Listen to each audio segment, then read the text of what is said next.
Hey everybody, welcome to the Hot Seat on this Media Monday. I'm Ron Klopfanstein. This week, we're enjoying music in so many of its different forms, from Broadway and classical to heavy metal. Coming up, we'll celebrate the 20th anniversary of the Alliance Classical Players with Colleen O'Neill and Kristin Kelly, who will tell us about their special outdoor anniversary concert on August 17th at the Rome Art and Community Center. I'll also take you to Metal at the Marina 3 with highlights from one of Mohawk Valley's best free heavy metal festivals.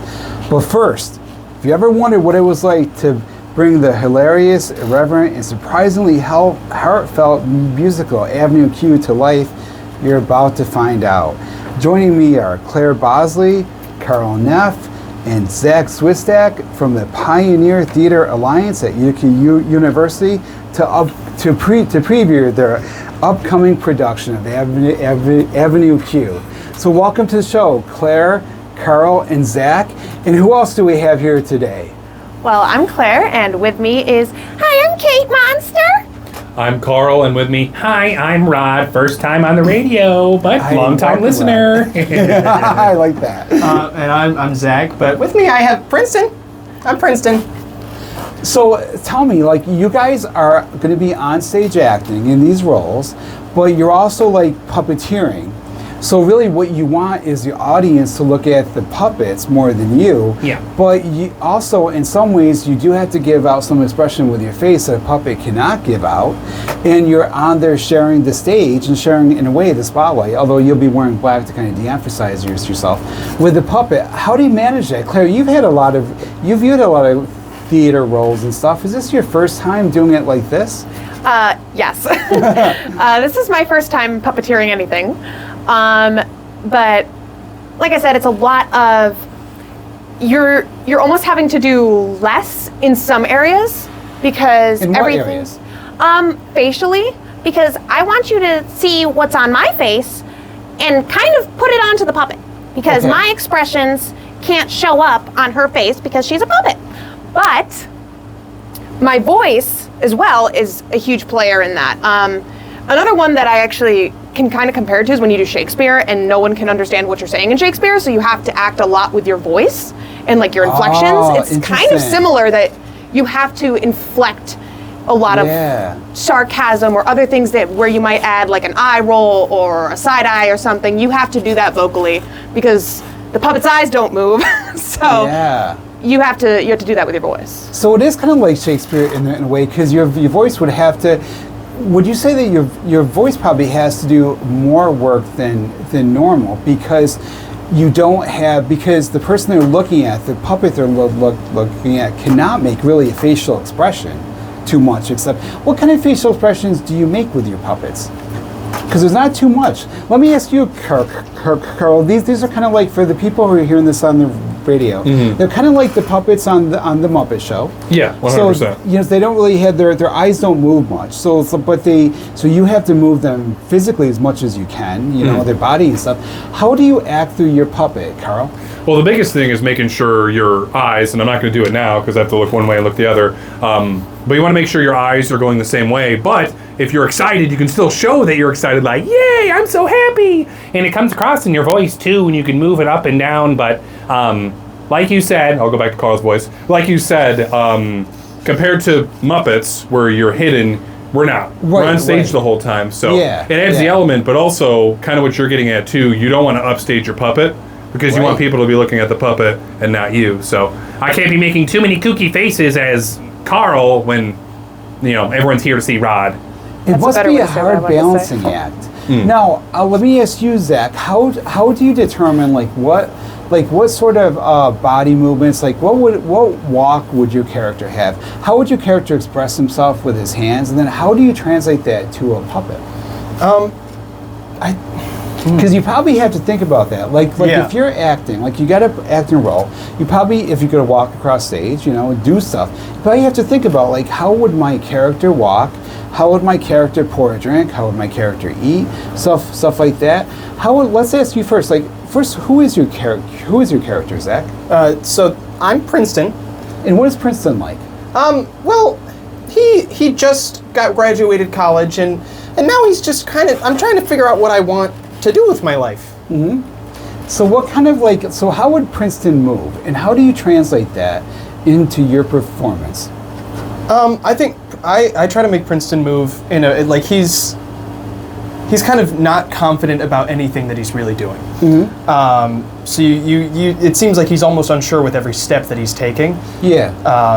Even on top of just not knowing what he wants to do, and I think to put that into the puppet itself it's a little difficult. Definitely. Oh, sorry. Yeah. It's definitely difficult.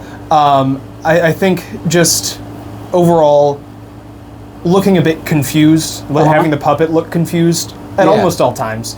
And you're also naive too. Oh, very. The character's naive, so when he learns something new, he's like, oh, okay. He's like, it's not always a state of awe, but like, he needs to do that. When you have your puppet, you need to make him also go, oh, so like that's new. a little bit of a shake when he's surprised by something. Yeah, absolutely. So you have to convey that through the puppet. Now, do you do the same movement? Like, if your puppet hears some news and it's like taking it back, like steps back, wow, do you do that yourself to mirror that movement, or do you let the puppet do the whole thing? With stepping, yes, I would take a step back with it. Say it's like arm movements, the puppet's going to do that. I'm not going to really contribute. And then facial expressions will generally both do together. Yeah. So. With you having to do a lot of the facial expression use yourself to get that across. Claire, what is your character like, and how do you play her? So Kate Monster, she's a very she's a little more complicated than she lets on, but she's a kindergarten teaching assistant who wants to open a school for monsters. So in Avenue Q, monsters are like, there's people and there's monsters. And she feels as though monsters are disadvantaged in the regular educational settings because, like, as we learn from another character, they just get bullied. And so she wants to open a school for just monsters. It's her big dream that she wants to do. And she's very she wants to fight for what's right, and she always wants to do the right thing in a lot of situations, but she's lonely. Her whole point, like right in the beginning of the show, she's like, why don't I have a boyfriend? So she's just somebody who, she sees all the companionship around her. I mean, even her neighbors, like Nikki and Rod, live together. Her best friend has a fiance, and she's like, well, where's there somebody for me? I don't have somebody. And so she's looking for companionship, and she's just kind of having a hard time with that. I think that answers the question. How would you communicate that physically if there were no puppet involved? And how do you communicate that through a puppet? So physically, if there was no puppet involved, I mean, that's someone who's very, like, she's, stands up kind of tall, but is easy to kind of crumble in some moments. Because it's like, I want to give out this vibe of, I am strong, because she is strong. Yeah. But she's also very easily hurt. She's sensitive. Yeah. With the puppet, it's very, I kind of overexpress with the puppet, because again, we were all talking about how you can't just like do a small movement. Even if I do something like the puppet has to be right. Because if it's not a big movement, you don't really know what's happening. Yeah. Plus, being on stage is bigger than like acting like on a film or video too. You have to go a little bit more broad so you can see it in the back row and stuff, right? Yeah. So her walk, the way I have her walk, she's very like, positive, happy, like a flower. But then there are some moments where she's upset and she kind of drops her head, and then I will do the same thing. Oh, I see how you're able to do that, to kind of mirror your movements to her. Yeah. And then a little bit of just a lot of she's very expressive. She's always been very expressive. I'm very expressive, so I put a little bit of that of myself into her. But she is very expressive. She's very open, got her heart on her sleeve. Very sensitive though, because she's got her heart on her sleeve. That's what that means. Duh. But that's what I would say to that. So, Carol, is there music involved in this? And how do you handle the musical numbers? You don't. You just pray and you go from there. No, it's difficult because... do you have to sing in character? Yes, 100%. You do, of course. So, I guess you would, right? So from the Carl point of view, most of the characters I've done, I never saw myself as a singer, so everything's always difficult. And I try, really? I try singing with a character voice no matter what. But with Rod specifically, it's like up in the top of your palate. It's like you're keeping your nose, like now like you have to sneeze, but he's up there. Oh, I see. And like full transparency, I have a low voice, believe it or not. And So it must be hard to like kind of reverse that. Yeah, because his notes are probably the highest I've ever sang. Yeah. So when I have to get in the Rod, it gets easier to hit the higher notes because I have a higher pitched voice, but it's still kind of hard to do. So it is a challenge, but it's a fun challenge. to maintain it through the whole song too, of course. Plus through the whole performance as well, you know. Yes. How about you, Zach? When you can hop on the mic there. So have you been in plays before? Have you been in a musical before? Like have you ever sing on stage and stuff? Yeah, I've been in quite a few actually. Now, what's different about singing on stage as a puppet or as a puppeteer? You know, in character as a puppet character. The biggest difference is the character voice. I would say, for me, like a lot of characters in musicals, they do have a specific voice that you kind of fit into the That's true. song You're as always well. a character. Yeah. Right. But with the puppets, that voice is very different, almost cartoonish. I was gonna say it's a bit more exaggerated. Yeah. Yeah. And that can definitely make it a bit more difficult, but it can also make it easier. Yeah. Sometimes singing is a lot easier when you have like you're way up into your nose. It makes it a lot easier to get the notes out. So. How was it for you? Is it easier like that? Absolutely. Oh, yeah? Now, what is Avenue Q about? So I love how it deals with themes of like oppression and overcoming. It's very timely play. It's 20 years old, right? I think. Something like that. Yeah, it was. It actually beat Wicked for the Tony of the Year. Yeah, You know? it did. So that says, so that's like quite a thing, you know. So what is it about for the listeners here? Yeah, so I guess each of us kind of have our own plot in Avenue Q. For Kate, it's I'm gonna like keep switching between voices. So for Kate and Princeton, it's about finding a meaningful relationship between people. That's what Kate's looking for, is a meaningful relationship and how to navigate that as a young adult. I mean, Princeton's literally just jumping into the adult world. Kate's been into it for probably 2 years. And so trying to figure out what being an adult is like. And, you know, you grow up, you watch Sesame Street, that teaches you how to be a person, but it doesn't teach you how to be a grown person. Right.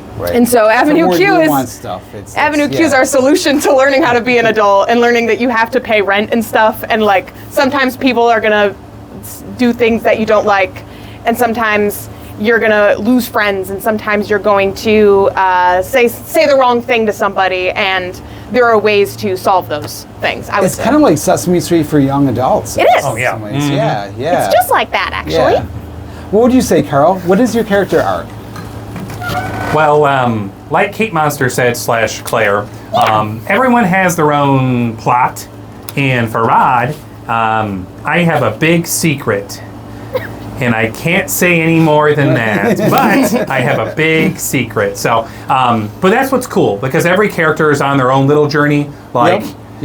And in his case, is learn to deal with that big secret and be confident in who he is and stuff. Because especially when this came out, like you said, in the early 2000s, having the big secret was a bigger deal. Was a bigger deal. Yeah. So back to Carl. So Back to you, Carl. and then that's the one thing I found that's interesting in the role is that I'm like one person. Like, I mean, you can relate to it in your own way. Because you're struggling to fit in or not feeling accepted can be a version of what Rod's dealing with. So I feel like everyone can relate to that. These are all universally themes. Yes. You know, regardless of age or circumstance or who you are and stuff. I would say. But it makes it definitely interesting, and I love getting to like dive into a role that's difficult like that. Not just because I usually do like funny, goofy things, and this is funny and goofy, but there is something, there's heart to it, and I like that. There's real nuance to these characters too. Zach, when people come to see this show, what are they gonna? What will people come to see? Like what are you most proudest of with this show? I'm gonna ask you all that before we wrap up. Ooh.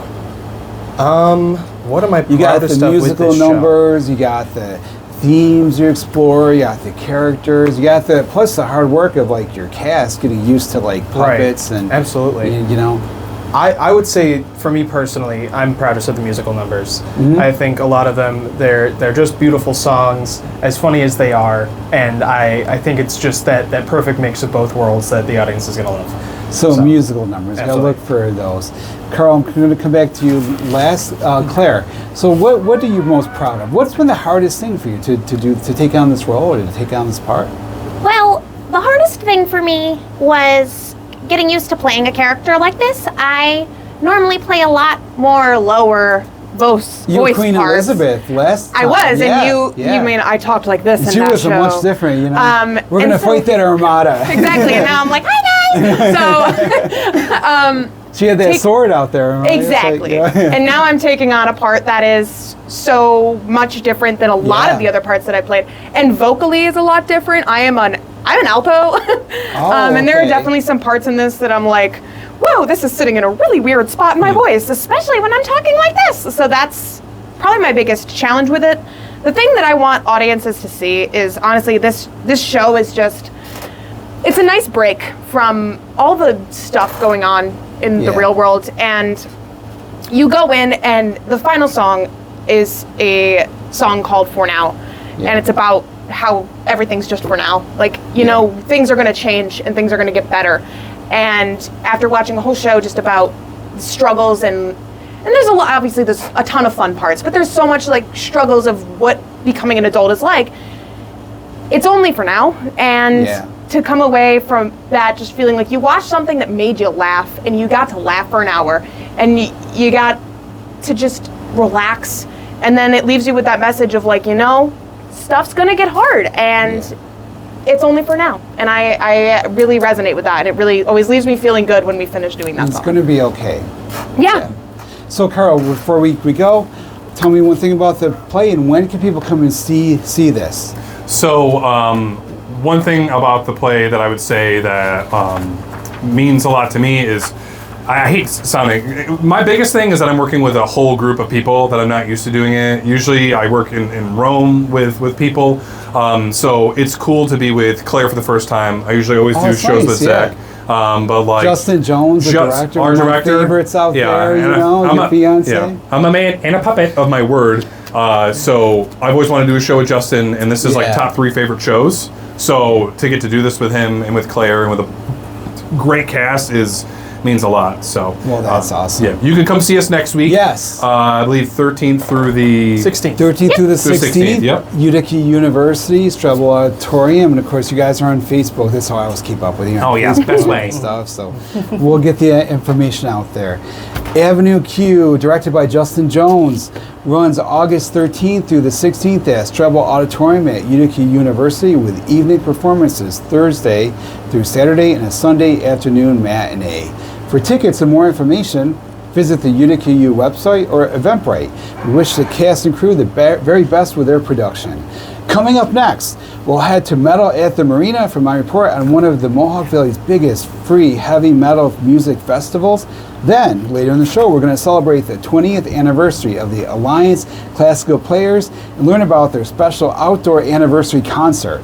I'm Ron Klopfanstein, and you're in the hot seat on a Media Monday on 95.5 FM The Heat. I'll have more after the break. Welcome back to the hot seat on this Media Monday. I'm Ron Klopfanstein. This past Saturday, Metal at the Marina returned to the Valley. It brought together heavy metal music fans for a day of live music. We spoke with the organizer, Austin Evancheck, about the festival and what makes the event so special to musicians and to fans alike. Photojournalist and AI content producer Jim Hale and I were there, and we have this report.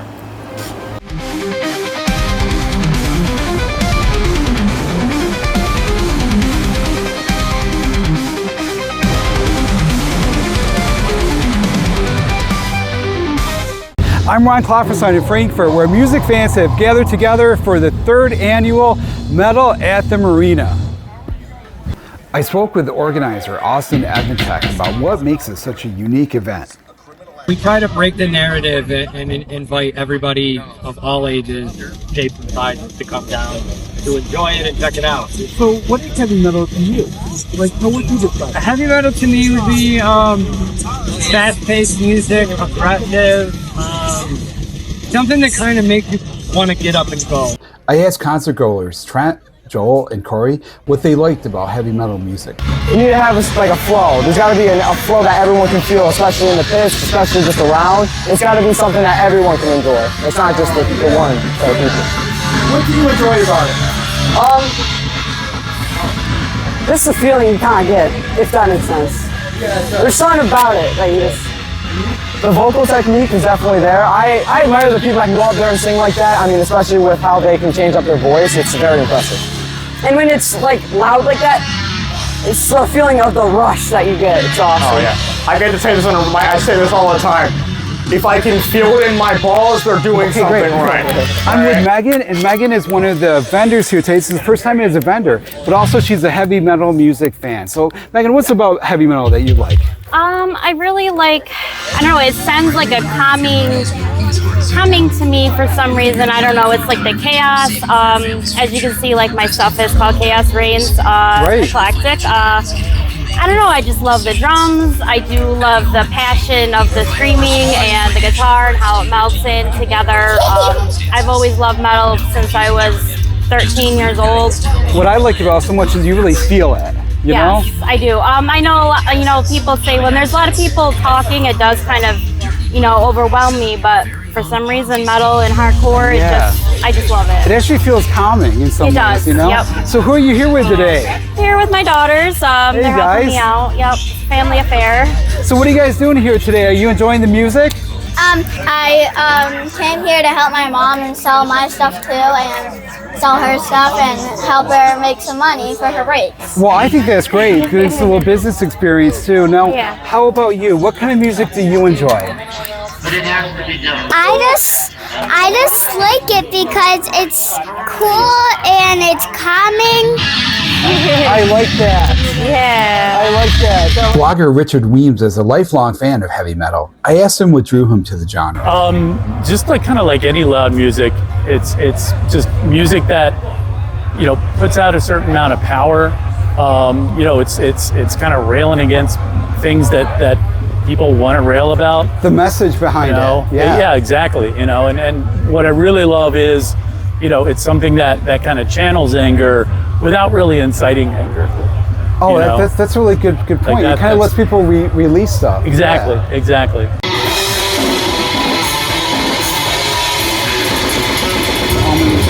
I'm with Alex from the Almond Machine. They just got off the stage.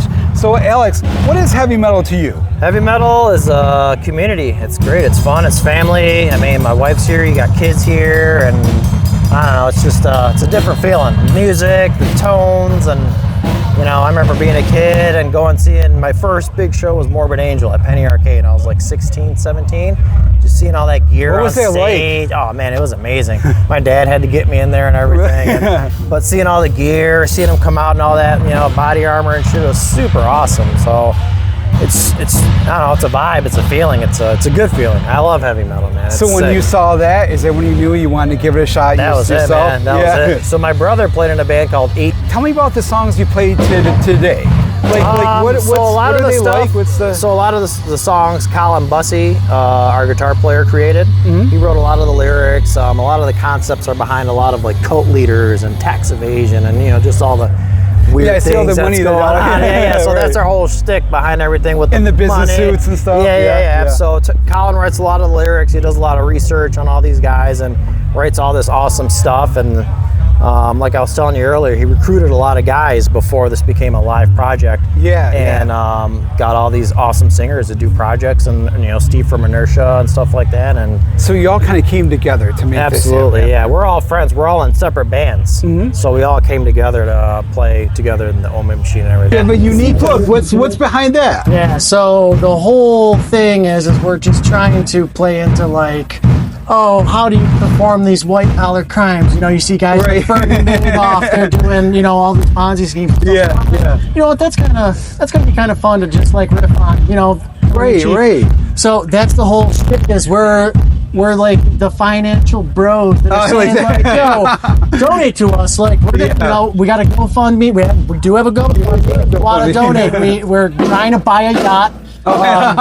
So that's the whole thing. Yeah. So you have humor. You a lot of humor into your music too. Yeah. It sounds. Sounds like it. What is it about heavy metal that draws you? Beat, like, I guess when I started listening to it, the guitar was really hard. I wanted to learn how to play what was really hard to listen to on the guitar. So like any sort of technical melodic metal, I guess. Yeah. That would be that kind of.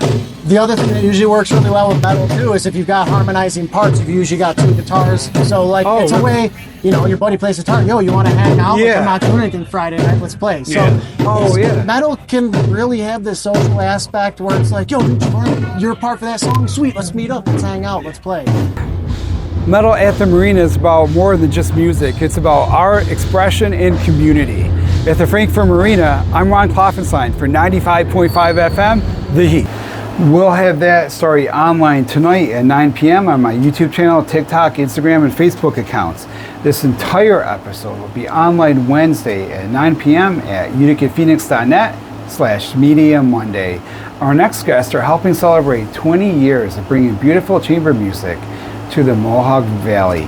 The Alliance Classical Players are marking their anniversary with a special outdoor concert on August 17th, and they're here to tell us all about it are Colleen O'Neill and Kristin Kelly. Welcome to Hot Seat Media Monday. Hi, thank you for having us. Let me start with you, Kristin, because you're sitting closest to me. So, what is going to happen on the 17th, and what is the Alliance Classical Players? So we are celebrating our 20th anniversary. We are so excited. 20 years of providing free music to the listening public. Everyone is welcome. We started out in 2005 as the Rome Community Concert Band. And you had a different name at first? We are still the Rome Community Concert Band Incorporated. Oh, okay. And we're a subset of that Alliance Classical Players that will be playing on that Monday night, 6:30 p.m. at the Rome Art and Community Center. Nice. So, Colleen, this concert is outdoors and stuff, and free. People just walk up and listen to. What are some of the music people will hear at the concert? So when Rome Community Concert Band started 20 years ago, Kristin and I decided that Rome needed a concert band of professional players, and we modeled it on two kind of famous bands from Rome that had played in the 80s and back in the 70s. And one was the Rome Civic Band, and one was the RFA Alumni Wind Ensemble Band.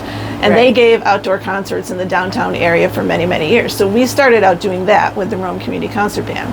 So the concerts were kind of organized in the style of the old John Philip Sousa concerts. So there would be marches, overtures, sometimes soloists, pop tunes of the day back then would be like ragtime pieces and light classical things. So those are the kinds of concerts we programmed back, when we started with the Rome Community Concert Band. So for this anniversary concert of Alliance Classical Players, we're kind of going back to those roots. So we'll start out with the Star Spangled Banner. We're going to do a couple of Sousa marches, the Thunderer, and Stars and Stripes Forever. We're doing a couple of ragtime pieces of Scott Joplin. I think we've got The Entertainer and Easy Winners. Yep. So some audience favorites. Yeah, definitely. People will recognize, even if they don't know the title of the tunes, they'll recognize them. And we're doing some John Williams stuff, some things from Broadway. So it's a nice, light summer concert that will appeal to all ages. How are you guys keeping classical music so relevant? You get this group. It's going. I was at your concert at Christmas time for Downton. It was packed. There was standing room only stuff. What are you guys doing to make it so relevant? You're doing a good job with it. What is about classical that appeals to you? Well, classical is such a broad term. Like we, in addition to this special concert we have going on the 17th, we also have our summer series of chamber music concerts, which is called Piano Thursdays, because they all except one happen to be scheduled on Thursdays at the Rome Art and Community Center, and the one that isn't is scheduled on a Wednesday. But they all feature music with winds and piano. And so we had our first concert this last Thursday. Oh, so those are going on now? Those are going on now. Wow. Yeah. So this last Thursday, the 13th of August, the 19th, and the 27th are Piano Thursdays.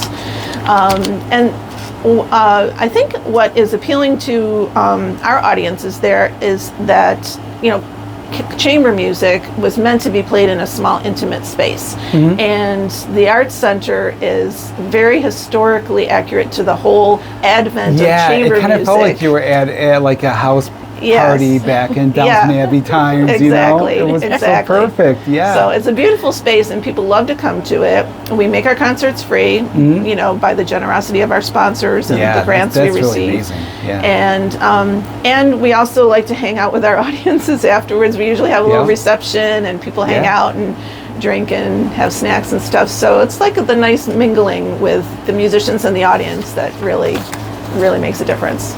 Yeah. So we're going to talk more about the concert and about the Alliance Classical Players, but as we had to break, we want to leave you with a sample of the Alliance Classical Players in performance. This is the fourth movement from Arthur Bird's Suite in D. Enjoy, and we'll be right back with more Hot Seat Media Monday.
Welcome back to the Hot Seat on this Media Monday. I'm Ron Klopfanstein.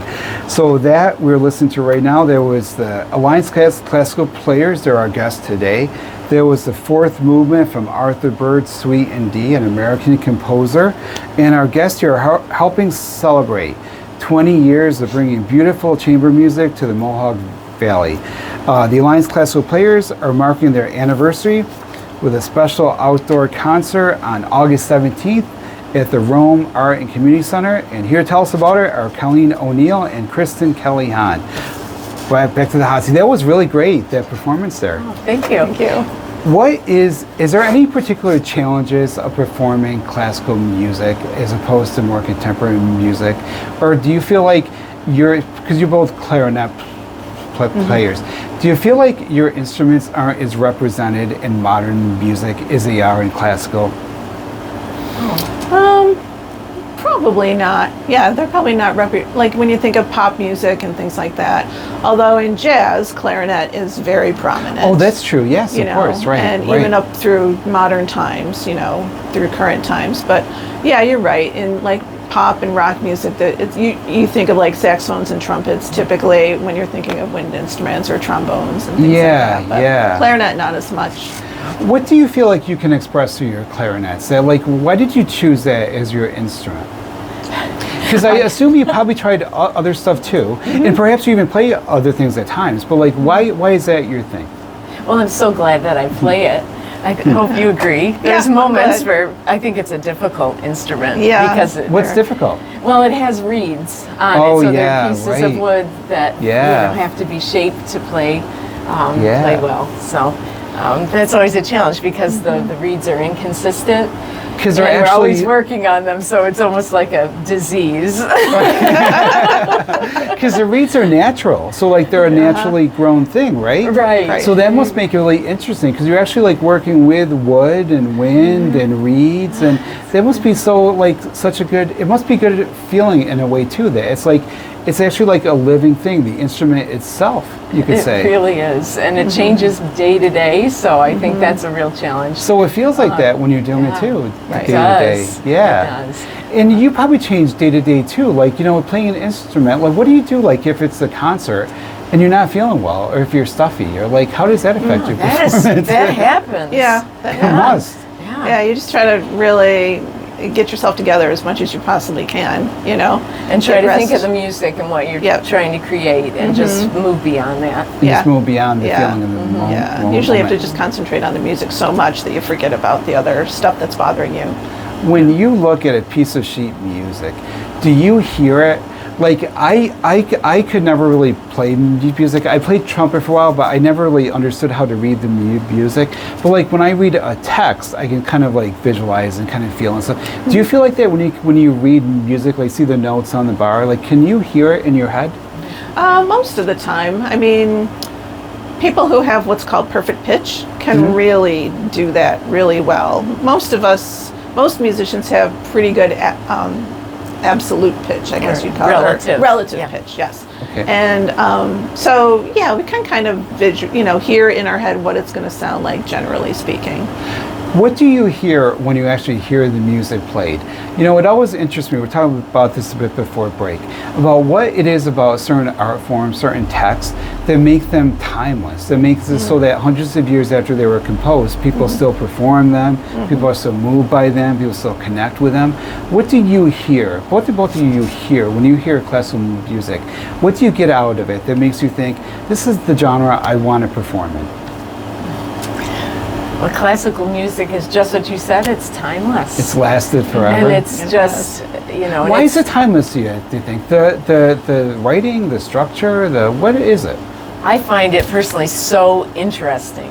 How so? Because there's so much going on when you start really listening to it. And classical music is a genre, and it's also like eras. When you think of classical music, it actually... Classical music started in the medieval times. That's right, and it because goes all the way up to the 21st Arthur Bird century. was kind of recent, so yeah. What's different about the genres or the time periods? How did classical music evolve during its peak, and is it evolving now still? It is evolving now still, and I think in the earlier days there were more constraints on the music because of the early instruments not being as developed as they currently are now. Like the clarinet in the olden days was really more like a recorder with the very first clarinets. Yeah, and then it kind of progressed to being what's Did it have a reed? I think it did. I think Does the recorder have a reed? I didn't know. Not the current day recorder, but the old clarinets did have a reed, I believe. And so then as manufacturers got better at making better clarinets, they added keys and all different stuff to make it the modern clarinet like today. I didn't realize that there had been an evolution in the instrument itself. Oh yeah, and all the instruments too have had that kind of evolution. But so I think in the earlier days, there were certain styles of music, just like how there are certain styles that are popular now. Like you mentioned, yacht rock music was so popular for a certain period of time, and then disco was popular, and all that kind of stuff. So when we think of classical music and Mozart, that's like a time period in the middle 1700s or earlier, and then it goes on to like Beethoven, which is more getting into the more romantic classical music, and then Brahms era is really romantic. And is there any particular period that you feel is really favorable to your instrument? I like all those time periods I mentioned and beyond up to current day. Yeah. Oh, really? So all of them, the clarinet has the equal like role. Yes. Yeah. So the clarinet was invented later. Really? So we are one of the latest instruments. Yes. So wow. there were no medieval clarinets. Right. So in the medieval times, what woodwinds did they? Did they have woodwinds at all, or? A lot of horns, right? A lot of horns. Yep. Okay. Well, would that be like brass? Like natural horns. I mean, like trumpet type things, like they would have. Yeah. Things like that. Like and for strings were always very popular. Strings, right? Did they have like flutes and saxophones, or? I think they had flutes. Very simple flutes. Not saxophones. That was around. That was even later than clarinets. Wow. So when did it start to differentiate into what became the clarinet and the saxophone, and I would say around the late 1600s, early 1700s, as far as I know. I would too. I would think like Mozart was Mozart was a genius. Yes, so he was of course, in the classical period, and Right. he really took the clarinet. He had a friend, I guess, who he wanted to write some music for this friend, and then he kind of had a vision of the clarinet down the road. So I don't know if the instrument was quite capable of playing what Mozart wrote. Right. I don't know how But that close. first performance turned out, Yeah, who knows? but probably close. Yeah. And at that time, the clarinets weren't as prevalent in orchestras. Not until after Mozart. Mozart and Handel, I think, started to add. so them the into composer really added a lot to the popularization of the instrument He could by see it. writing for that. He could see it in the future, like what it was Wow. capable of. And he wrote this at the end of his life. He wrote a beautiful Mozart concerto, and Yeah. there are actually a lot of composers that wrote for the clarinet at the end of their life. So Oh, if you're really? a composer, be careful. You're going to want to choose Maybe a clarinet. bad sign. No, how I don't know would what you that guys says about the clarinet. describe how would you describe the differentiation between the flute and the clarinet? Like what happened evolution, like in music? Like what happened to change the flute to the clarinet? Like how is it different? When Mozart wanted to write for his friend and he envisioned like a clarinet, what do you think he was envisioning? Different kinds of like notes, or just different kinds of sounds, or? So there was a clarinet that was available at that point in time. Oh, okay. Yeah, and basset horns and basset clarinets were pretty prevalent around that time. They're like slightly bigger than the regular clarinet. So it wasn't as though the clarinet wasn't available then. It was just an earlier version of the clarinet than what we have now. So and I think you're right, Kristin. It was that he really wanted to write for his friend. Yeah. And so he composed the concerto, and then he also did the what is called harmony music, which is the octets, the serenades, and that really started to propel the clarinet forward into like chamber music and classical music. And some of the repertoire that our group does is we've done quite a few of the Mozart serenades, which are for 8 players, pairs performers? of 8 performers, pairs of oboes, clarinets, bassoons, and French horns. So those are pretty. I think those helped make Mozart very popular back in the day. You know, people really liked they those. loved it. Yeah. You know, like what was about Mozart that makes him like really a genius and probably maybe the best composer of all time? It's like when you said that, I was like, yeah, but we all assumed that to be true. But like, what would you say is it? What is it about Beethoven or Mozart or Handel or? Oh, they all have such an individual style. Like Mozart, I always think of melody. You know, like he always had such great way with melody and form, and he really was a genius. I mean, he was a child prodigy and toured everywhere playing and presenting his compositions. He was a rock star for his day. He was a rock star. And his sister And too, still by was. the way. Really? I didn't know that. Yeah, they were little 6-year-old dynamos, right? Oh my gosh! Well, what happened to her? How come we don't know about her? You know, well, 'cause she was a girl. times, She was yeah. she was a girl, and Wow. I guess they were best friends though. They were. She supported him, and she was, she was Oh, that's probably a great. genius She was too. really great. Yeah. Who are your favorites composers? Oh, I couldn't even say because there's so many, and this classical music is so rich with so many amazing composers, and I feel like even all this time that we've gone to conservatories and music schools, that I haven't even heard half of what I want to listen to. Yeah. What do you listen to? Like, what do you listen to right now, like for pleasure? Or for preparation, or to find new material? Right. Yeah, usually I'm listening to whatever pieces are coming up on the programs. But you were talking about, how you listen to a certain piece every day. And I was thinking about the Dvorak New World Symphony, and that's one of my very favorites. And I think that's one. Well, I like the historical background of it and how he was writing it for America at the time. And you and I were talking about the Gilded Age a little bit ago, and he was one who really brought chamber music to the forefront of the Gilded Age here in America. even though he's not an American composer. But also the themes are, like the melodic themes are really popular. They've been used in other things like commercials and stuff like that. So it seems very accessible. People really know, and it's accessible. People recognize it, and it's just a great piece. It's beautiful. Yeah. Do you think classical music, in what ways do you see it reflected in modern society? Like everyone knows who these people are, and there's some like songs like Beethoven songs like it's used over and over again. Where do you see classical music in modern society, Kristin? I think it is. It's all over the place. When Sometimes you look for it, it's already there. Right. Yeah. Exactly. It's kind of like important to who we are as humans, because it was like it was the music for centuries, like the popular music for centuries. So when people come to this concert, what will they experience?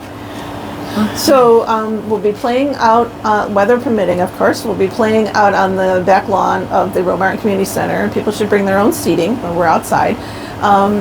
And it's in a beautiful garden area of the back. Yeah, it's really nice. Nice area. So it'll be the full group, which is pairs of flutes, oboes, clarinets, bassoons, French horns, and our bass player, and we have a percussionist joining us for this one too. Wow. And our conductor, Michael Sermo, will be leading us. I think I met him at the Downton Abbey thing, right? Yeah, he conducted us for Downton Abbey too. So, so it'll be like about a 1 hour, 60 to 70 minute concert.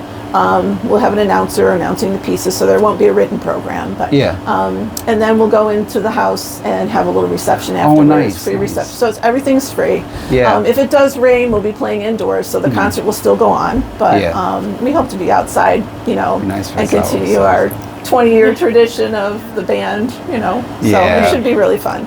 So Kristin, where and when? And how can people get more information? Okay, so we will be at the Rome Martin Community Center on Monday, August 17th at 6:30 p.m. And we hope that everyone can come and all are welcome. It'll be a wonderful celebration. Yeah, it sounds like a great thing for summertime. Our thanks again to Colleen O'Neill and Kristin Kelly Hahn for joining us today, and congratulations to the Lions Classical Players on 20 years. As we had to break, we're going to leave you with another sample of their outstanding musicianship. This is, I don't know how to pronounce this word, the Bourrée, B-O-U-R-R-E, did I say that right? Yep. The Bourrée from George Frederick Handel's Water Music Suite No. 2. I actually read about this. So it was composed for, I think, for King George. Yep. So while he floated on his barge on the Thames. Yep. What I liked about it so much is that I read that he liked it so much, he would have he was a king. He could do what he wanted to. He didn't play over and over and over again. I was like, that is just like me with the Pointer Sisters on Spotify, Jump for My Love, over, and it drives my husband nuts. I was hearing the same song over and over and over again. I'm thinking, I'm just like King George here. So listen to this. This is Frederick Handel's Water Music Suite No. 2, and it's performed by the Lions Classical Players.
This entire episode of Hot Seat Media Monday will be online Wednesday night at uticaphoenix.net/Media Monday.